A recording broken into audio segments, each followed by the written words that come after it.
ظلم کا سلسلہ چکر ہے. یہ قرآن کا فرمان ہے کہ آپ ظلم کرو گے تو آپ پر اللہ تعالیٰ اس سے بڑا ظالم مقرر کرے گا. وَكَذَلِكَ نُوَلِّي بَعْضَ الظَّالِمِينَ بَعْضًا بِمَا كَانُوا يَكْسِبُونَ. کرتوتوں کا نتیجہ.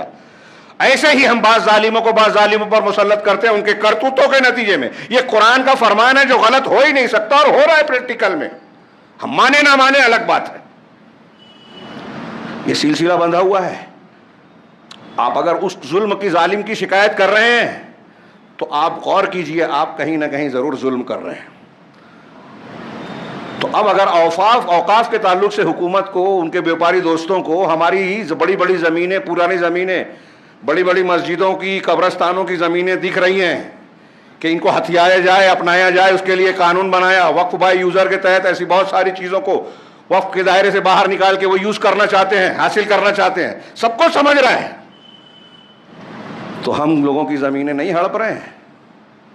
یہ تو خرید و فروخت کی بات ابھی میں نے ذکر کی اور ادھوری ہے ابھی وہ بات.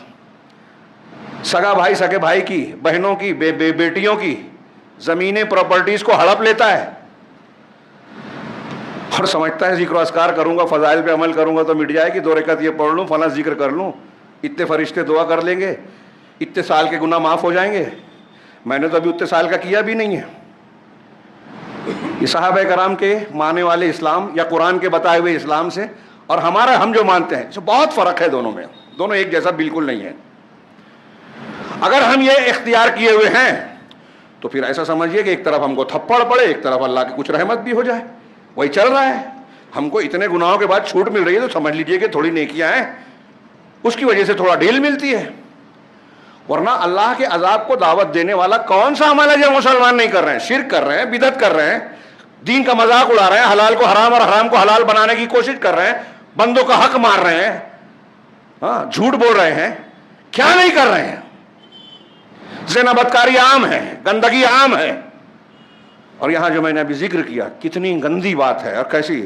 اب آپ ایک غریب کو جھوٹی زمین بیچ دی, گھر بیچ دیا آپ نے, کاغذ نہیں دیا, 4 سال 5 سال 10 سال کے بعد اس کا گھر اکھڑ گیا, نوٹس ملی کہ آپ کا گھر غیر قانونی ہے, فلاں تاریخ تک خالی کر دے ورنہ بلڈوزر چل جائے گا, اور چل گیا. کون ذمہ دار ہے؟ اور اس غریب کا کتنا نقصان ہوا, کہاں جائے گا؟ چھوٹی بات ہے کیا؟ اپنے آپ کو جتنے بیٹھے ہیں جو سن رہے ہیں سوچئے کہ ہمارا گھر اس وقت گھر نہ رہے کہاں جائیں گے؟ موجودہ حالات میں کوئی کتنا بھی ہمدرد ہو, آج وہ کہانیاں نہیں ہوتی جو صحابہ کرام کرتے تھے, کسی کو گھر دے دیا, آسرا دے دیا. ہمارے ماضی قریب میں جو ہوتا تھا وہ نہیں ہوتا ہے. کوئی کسی کے ساتھ احسان نہیں کرنا چاہتا, سب کو اپنی پڑی ہے. تو وہ کہاں جائے گا؟ تو ظاہر سی بات ہے اس کے دل و دماغ سے ہائے بد دعا نکلے گی. سیٹھ صاحب فلاں جگہ کے ذمہ دار ہیں, مدرسے کے ذمہ دار ہیں, ٹرسٹی ہیں, مسجد میں یا دنیا میں بڑا کام کرتے ہیں, دکھاوا کرتے ہیں, اسٹیج پہ بلا کے ان کو پھول ہار کیا جاتا ہے, لیکن غریبوں کی ہائے کے مستحق بن کے بیٹھے ہیں. ان کو غلط زمین بیچ دی, گھر بنا کے بیچ دیا.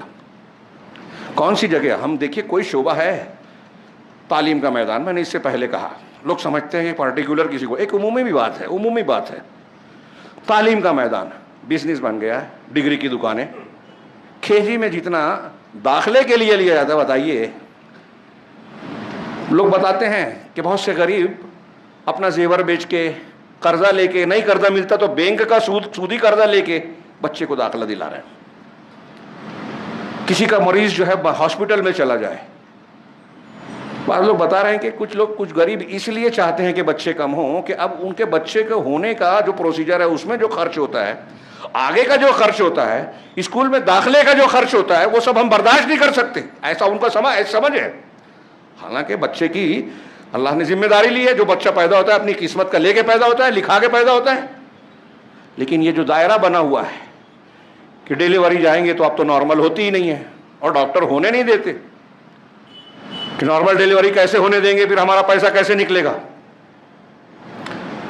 تو دواخانوں میں کوئی چلا گیا, رپورٹ لاتے لاتے وہ تھک جاتا ہے, بل چکاتے چکاتے تھک جاتا ہے. قرضہ ہو, مدد ہو, ہماری زکوٰۃ اور صدقات کم پڑ جاتے ہیں لوگوں کے جمع کیے ہوئے. شرمیلا آدمی جو متوسط طبقے کا ہے وہ نہ زکوٰۃ لے پاتا ہے, نہ مدد لے پاتا ہے, نہ خود خرچ کر پاتا ہے, بہت پریشان ہوتا ہے. لیکن اس کا درد, اس کا دکھ سمجھنے والا کوئی نہیں ہے. ہماری مسجد کے امام مؤذن کے گھر میں اگر فاقہ ہو رہا ہے تو مصلیوں کو پتہ نہیں چلتا. آج ایسا سماج ہے. اتنے سیلفش ہیں. اس کی ایک غلطی ضرور نظر آئے گی, 4 میں بے عزت ضرور کریں گے. کیا آپ اور ہم ظالم نہیں ہیں؟ اور جب ہم یہ ظلم کر رہے ہیں تو اوپر والا ہم پر ظالم مقرر کرے گا. ہاں, ہم نے لوگوں کی زمینیں ہڑپی ہیں, جھوٹی زمینیں بیچی ہیں, بیچ رہے ہیں. یہ کوئی چھوٹا جرم نہیں ہے. اور اب اس تناظر میں دیکھیے کہ ہمارے علماء, رہبان علماء جانتے ہیں, دیکھتے ہیں, سمجھ رہے ہیں, کتنے علماء روک رہے ہیں اس سے. اور ہم امر بالمعروف نہی عن المنکر کا دعویٰ کرتے ہیں سوشل میڈیا پہ, سعودی عرب کی اور فلاں ملک کی اصلاح کی بات کرتے ہیں. آپ کے گھر میں, آپ کے پڑوس میں, آپ کے رشتہ داروں میں جو لوگ کسی کی زمین ہڑپ کر کے بیٹھے, اس کی اصلاح کیجیے پہلے. کر سکتے ہیں کیا ہم لوگ؟ وہاں دم نہیں ہے. سوشل میڈیا پہ لکھنا آسان ہے, علماء کی عزت اتارنا آسان ہے, لیکن اگر کسی نے کسی کی زمین ہڑپی ہے یا دھوکہ دے کر کسی کو غلط زمین بیچی ہے اور وہ بے گھر ہو رہا ہے, اس کے لیے آپ نے کیا کیا؟ کیا آپ مجرم نہیں ہیں؟ فضائل اور دین کی دعوت ہے, یہ دین کی دعوت نہیں ہے.